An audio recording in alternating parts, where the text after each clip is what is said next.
excited to finally talk with you about how I met my husband, part 2. It's been a long time coming. If you haven't subscribed yet, please do that. And if you watch this and you enjoy it, please like it too, because that would help my channel out a lot. And if you don't, I send love and peace to you anyway. So let's get right into this. You know, to be completely honest, I'm feeling a little overwhelmed making this because, you know, when I posted part 1, it was like 2 years ago. A lot has happened since then. You know, obviously he's not my fiance anymore, he's my husband. So if I remember correctly, where I left off last was that the plane had just gotten to Nicaragua and we landed. We were greeted by the team in Nicaragua. And then we went to the hotel, and at the hotel we were just getting settled in, getting to know everyone. And then I have a vaping problem. I am still working with the Lord to deliver me from. Pray for me. But so at the time I was still vaping, obviously. So I had asked one of the pastors, like, hey, where can I go vape? Because the hotel we were at was like half outdoors, half indoors. So I didn't want to be disrespectful to the owners. I was like, where can I go vape? And then I was told by a pastor that I could go vape into the garage of the hotel. And when I went there, I was just like, you know, finally got attached to the Wi-Fi. I was texting my family, messaging them, letting them know that I was okay, that we landed safely. So I was standing there. I was about to be approached by this guy who at the time I thought was working for the hotel. I didn't realize that he was also there with the team to pick us up from the airport. He approached me, he asked for my name, we started talking. We're suddenly having these like very deep conversations. He had like a very thick accent. It was kind of hard for us to communicate, but he like really put in an effort, was trying to convey what he was saying. And we were talking about conspiracy theories and like music, and we were both musicians and just crazy stuff. I remember thinking in the back of my head, like, please Lord, don't let this boy fall for me, because I had just gotten out of a really, really bad breakup and relationship that completely destroyed me. And by the grace of God, he restored me. But I don't know why I had that thought. I don't know if that's conceited to think that like just because I'm talking to a guy, like they're gonna like me or whatever. I was just, at the time, I guess I was just scared of boys my age and whatever. So, and then, you know, we went back to our rooms for the night and I kind of felt this flutter in my chest. And I remember like posting on Instagram the next day, like, met this cute foreign boy or whatever. Even though I thought that in my mind that like I didn't want him to fall for me, he still made an imprint in my mind and I couldn't forget it. I later learned that the boy I was talking to was Alvaro's son. So Alvaro Jr. And Alvaro is the one in Nicaragua that would kind of set up like the mission trips from that end, you know, for the church and for other groups and whatnot. So it was the next day, we took a bus to this little village called Cristo Rey, which means Christ is King. And we started building houses. We all got separated into teams and each team had a specific family that they were going to build a house for. It's honest work, and especially when it's as hot as it is in Nicaragua, it's usually like around 100 degrees, very, very humid. My energy got pretty drained pretty fast doing that. But anyway, there was this little girl that came up to me and I don't really remember how, but we just bonded really, really well. She didn't even speak English. She was 6, just a doll. The whole 3 days we were in that village, she was attached to my hip and it was so cute. That night, we came back to the hotel and me and this guy that I met the night before just started talking. We kind of secluded ourselves from everyone else and we just talked about our lives, talked about our family, talked about our past. And then we went to sleep and it was the next day and we went back to the village and it was kind of the same thing. And I went with my group to build the house, and the day before I was a lot more like hands-on, actually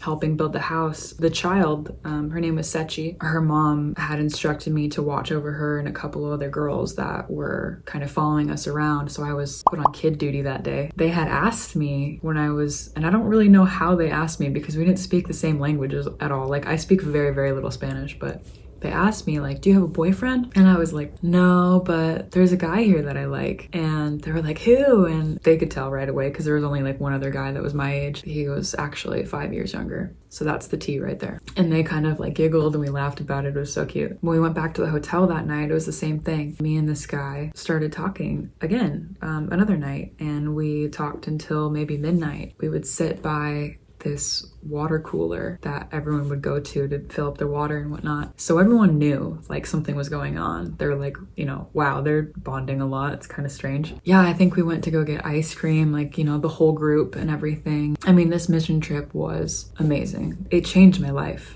I guess it's kind of overwhelming to make this video because it's just hard to say. Like I don't have enough words in my vocabulary to express how amazing this trip was. But anyway, I digress. And I should add too, at the end of each night, like each day that we would go help in the village, we would have, you know, our whole group with our pastors would sit together in a circle and we'd talk about things that affected us that day, maybe struggles we had, or just amazing things that God was doing through our group. Getting to know these people that are in a completely different country from us that we never knew before. And then it's the third day. It's the last day to build houses. It's more or less just the same thing. It happened to be that little girl, Sechi's birthday, and she wore this really, really pretty purple dress because my hair was like half purple at the time, so she wanted to match me. I had this necklace that still had the tag on it and I gave it to her. I think it had crosses on it or something. And then the other two girls that were hanging around us got really, really jealous and mad. One of the other people in our group was like, you shouldn't give one of the girls a gift and not the others, you know? But I was like, whatever, it's her birthday and like she's the one that's been like the most loyal to me, you know? We went back to the hotel, had dinner, had our meeting in a circle. Everyone from the group was so wonderful, and they will always have a really special place in my heart. And I think I mentioned this in the last video, but the pastors said that they had never seen a group of people that they've brought on a mission trip be so bonded before. And there was just like this supernatural energy that surrounded us. I knew that we were protected by God because, like I had mentioned before as well, there were riots going on at the time. The circumstances in the country weren't the safest. It's not necessarily tourists that were of danger necessarily, but I mean, the riots were very prevalent. I think it was the third day we came home and we were told by somebody, I think at the hotel, that there had been riots like up and down the street of the hotel that we were staying at, but they ended by the time we got back, which in itself is a miracle that we just completely avoided that, because all of our families were praying for us, praying for our safety, because the situation in the country was so rocky at the time. Like the riots had just started 2 weeks before we got there. So the situation was very, very tense. Yeah, and then it was the fourth day. You know, the houses were finished being built. We just got to walk around the neighborhood with the families and just got to hug them and take pictures with them and speak love to them and speak life to them. And they were just so happy and grateful that we were able to do this for them, because obviously it's no charge to them. Like, we're not going to charge them for building houses for them. It's just something that our church very generously does for them. I think it was the fourth day as well, we handed out food bags. So there's like a little chapel inside of the village. We had to kind of like lock the doors. So we just let one person at a time in the entrance and then out the exit, just because there was a lot of people. And sometimes those types of situations can get kind of hairy. Huge line of people around the building, and just letting them in one at a time. Just walking them out with like this big food bag that had like, I don't even remember, rice, toilet paper, beans, just like basic things that they can use. And I was saying bye to the Sechi. I remember I hugged her goodbye and she was really, really sad. And I was like, I should mention, AJ was there as a translator to help his dad also be a translator for the team and whatnot. So AJ translated to her, you know, like, why are you sad? And she said, because it's your last day, you know? And it just like broke my heart. And, you know, then we said goodbye to everyone else in the village and we left. We went back to the hotel, and that girl will always have a special place in my heart. Not that any of this is really completely tied to how I met my husband, but I figured while I'm talking about that, I might as well talk about the actual mission trip too, right? So same thing, that night, me and AJ would go by the water cooler and talk. And on that third night, we went into the garage. The garage was open, so, you know, we're looking up at the stars. It's just the two of us. And we hugged, and then we kissed. It was just wild, and it was actually quite embarrassing because, like, yeah, everyone on the team, without saying it, like, knew that we had been like socializing, and not just as friends, but kind of, you know, getting to know each other on a more intimate level. One of my mom's friends was on the trip with us, and my mom had told her to look out for me. So she had gone to my pastor and said, hey, I don't know if you know about this, but Emily and AJ like have been talking a lot, and I don't know exactly what she said, but it was something just to let him know that like something romantic was going on. And to my surprise, my pastor Randy, amazing dude, he said that he thinks it's great and he encourages young people to live their life and have new experiences. Of course, I am quoting this from what someone else said. Like, he did not say this to me. So Randy, if you're watching this, I'm sorry if I butchered what you said, and so I felt very blessed because I thought he was gonna be mad and judge me, because the thing is, before we go on the mission trip, we had classes that we had to take together just to know what to expect. Sometimes the power goes out, sometimes the water goes out, sometimes things don't go as planned. We had to talk about the situation that was going over there and what we were getting ourselves into. And one of the things that he said was, make sure you don't fall in love when you're over there, because it will distract you. And so I did it anyway. And I thought he was gonna be mad, and he wasn't. He was extremely supportive. And then it was the next day. So we were there for 5 days. It was our last day there. And we went to this volcano. Oh, it's called Messiah volcano. Beautiful. If I have some pictures, I'll also put that in here. And we went to the volcano, and then after the volcano, we went ziplining through the jungle. And that was like the most incredible experience of my entire life. You basically climb up this little ladder, and then it was like 11 zip lines just all through the jungle. I'm terrified of heights, but man, the presence of the Lord was strong on that trip. Even though I was a little nervous, once I did the first zip line, it was like nothing. And it was the most beautiful, incredible, amazing experience of my entire life. Yeah, it was amazing. I remember talking to another man that was on the trip and talking to him about my recent struggles, and I said, it's amazing that I'm here because a few months ago I wanted to commit suicide. And I don't know if I ever actually would have done it, but when I was at church and I was feeling that way, one of my pastors said in his sermon, he said, randomly, I don't think he was planning on saying this, but he said, I don't know who this is for, but I feel like I'm supposed to tell you not to kill yourself. Like, please don't kill yourself. God has a plan for your life. And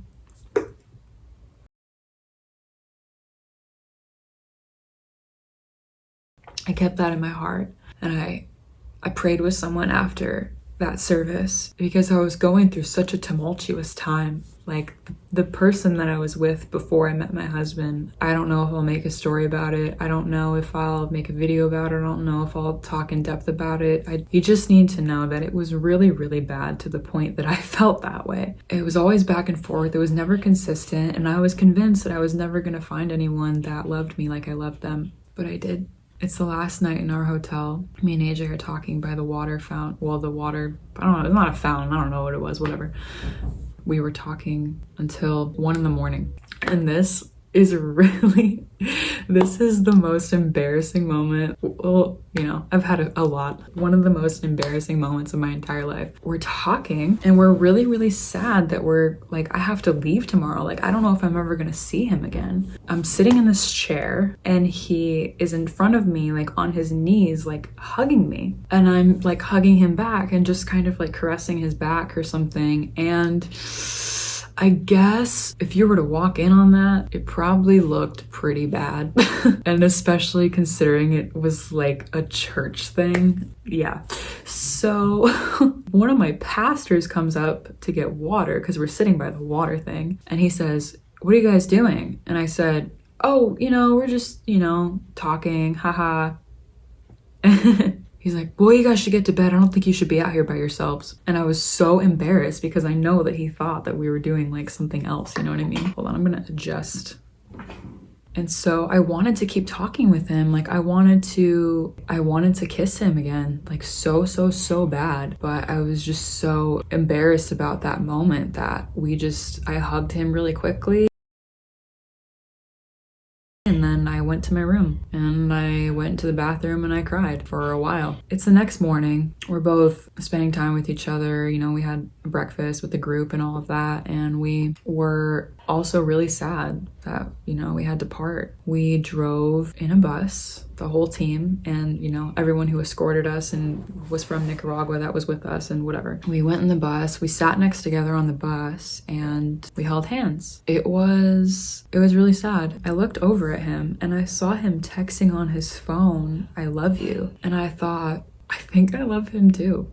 Like, I've only known this guy a week, but like, I don't know, I just knew. We got off the bus, everyone was hugging each other goodbye. AJ and I hugged each other a couple of times, and I told him, I love you. And he said it back. And then I walked away, and we walked into the airport to check in, and I was sobbing. I was sobbing so hard. I turned around to look at him, and he was standing behind me outside, just looking through the glass, smiling, and it broke me. I completely shattered. One of the moms that was on the trip with us, her name was Christine, she hugged me and she was like, it's okay, you know? And I was like, what if I never see him again? And she said, you know, if it's God's plan, it will happen.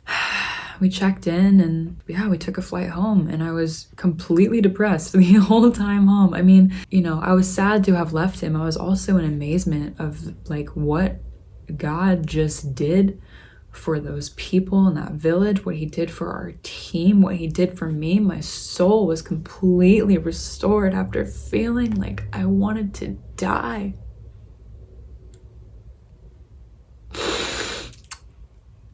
And so here we are now. When I got back from the trip, I didn't know. It's hard to measure how you feel for someone when they're 3,000 miles away. I was thinking to myself, you know, like maybe like I was just caught up in the moment. Maybe it's all in my head. Maybe this is crazy. Like, how am I ever gonna make this relationship work, right? I don't want to go into all the details about it, but in short, I just had a revelation that I wanted to try this. I wanted to try this relationship. I felt like God was telling me, like, this is for you. I don't know how else to explain it. I just knew in my soul that this was something really, really special. And so we decided to make it official. And we had a long distance relationship for 2 years. Almost. Here we are now. Obviously, we got married. The whole process of getting your fiance into the States is insane. Didn't see him again for a year. You know, of course, we kept in contact. We had video chats constantly. It was really, really difficult. I had just started college. I was very focused on school, and I was working full time, and there was a lot of moments where I was unsure, but I kept with it because I just had this feeling like,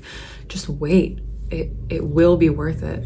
So when I first went there, it was in May of 2018. And when I went there again, I flew there by myself. Again, my family told me I was insane and I was gonna get kidnapped and whatever, but I just was trusting God on this. I never flew to another country by myself before. So yeah, I went and we got engaged. He proposed to me on the beach at sunset, which is like really cliche, but like kind of not that romantic, because I previously had like begged him to tell me how he was going to propose because I knew he was going to.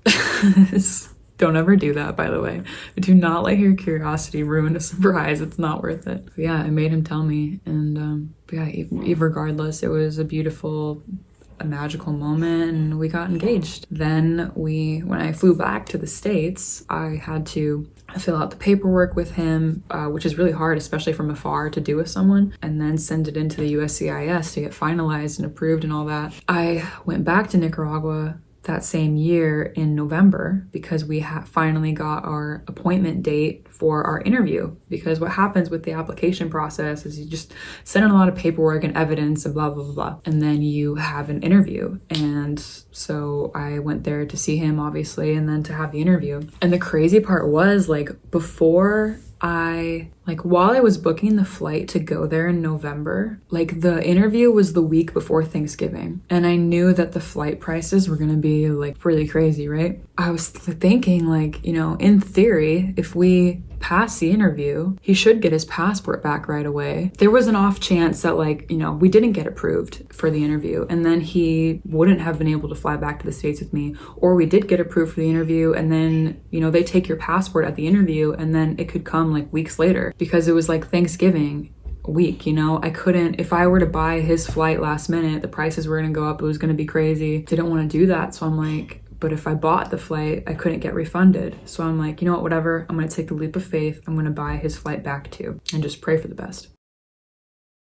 So of course we had the interview. We were both so nervous, but the interviewer was really, really nice. And you know, when you have the interview, they're basically just making sure that your marriage isn't fraudulent, because that's obviously a big deal and something that happens. You can tell just by the way that we interact with each other and like all the evidence that we had, pictures, text messages, phone calls. There was one time we were on a voice call for like 6 hours, just, you know, long distance things. And yeah, we got approved. So like I said, when you have the interview, they take your passport. So when we were done with the interview, we went up to the lady at the front desk and we were like, hey, like how long does the passport usually take to get back to him? Because obviously he can't fly to the States without a passport, right? And the lady was like, oh, it's usually about 2 weeks. And I was like, 2 weeks? 2 weeks? Are you serious? The flight that I had, like Thanksgiving was in 2 days. We were supposed to fly back to the States on Thanksgiving Day. So I was like really devastated. They said that there could be a chance that he would get his passport back in like, you know, fairly quickly, but usually it takes about 2 weeks. And I was like, ugh, so sad. It was so sad. You know, it was a couple days later. There's this site that I kept checking to see if the passport had been mailed back to this office. You know, those couple of days I kept checking and it said, not ready, not ready. And then it was the third day. I woke up that morning. The flight was at 2 a.m. So this was at like 8 in the morning I woke up. And then the following day technically was the flight at 2 a.m. I woke up and I prayed to the Lord. I said, please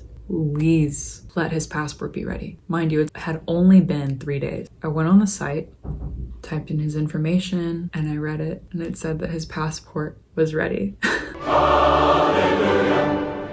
It was ready to be picked up. I could not believe it. I started crying and I woke him up and I was like, your passport's approved. Like, we can go to the States together. And it was amazing. It was a miracle. God is good. He is good. His timing's perfect. And it all paid off because there were so many months that I was just feeling upset. You know, long distance relationships are hard. And now we could finally be together. At 2 a.m., we flew back to the States. He got to meet my family Thanksgiving night for the first time. And 3 months later, we got married because with the K-1 visa, you have 90 days to get married basically. And we could have done it in a court and then had like an official wedding later, but I really didn't want that. I wanted to like our wedding day to be celebrated. So we just had a really simple wedding. We had it in my pastor's house that was with us when we met on the mission trip. Him and his wife very generously gave us their house to use. And of course, he was the one that married us. But yeah, and now it's been about 1.5 years and every relationship has their ups and downs, but like he is my soulmate. Like I don't have words. It's just like crazy to look back and think that I was so convinced that I was never going to find someone who loved me the way that I wanted them to, and that I was always going to be abused and hurt because I was so defeated and devastated before meeting him and just hopeless on love. And then I met him. I guess if you're feeling discouraged in any way because you feel like you haven't met the right person yet, our dog won't stop barking. Take this as your sign that God has the best for you. Don't settle for, not to be mean, but a loser who doesn't treat you right. If you're being abused mentally, physically in any way, leave, because I promise God has something better for you. Even if you think that you're going to be alone forever, you're not. If that's a desire that God put in your heart, he put it there for a reason. So take this as a note. You will definitely meet your person. But I think that's it today, guys. This was a really hard thing to tell. I didn't make notes. I didn't really know how much I wanted to share. So I hope I can make this into something that's concise and understandable. My dog won't stop barking, so if you can hear that, okay. So she's a German Shepherd. She really won't stop. I don't know why. It's usually around 5 p.m. every day. She gets really unsettled because she just needs someone to play with her. Like right now, it's like clockwork. Every day at 5 p.m. she just starts barking a lot. So anyway, thanks for hanging out with me today, guys. I can't wait to see you in the next video. Again, if you haven't subscribed or liked this video yet, please do if you enjoyed it. And aside from that, I love you guys and I hope to see you next Friday. Bye.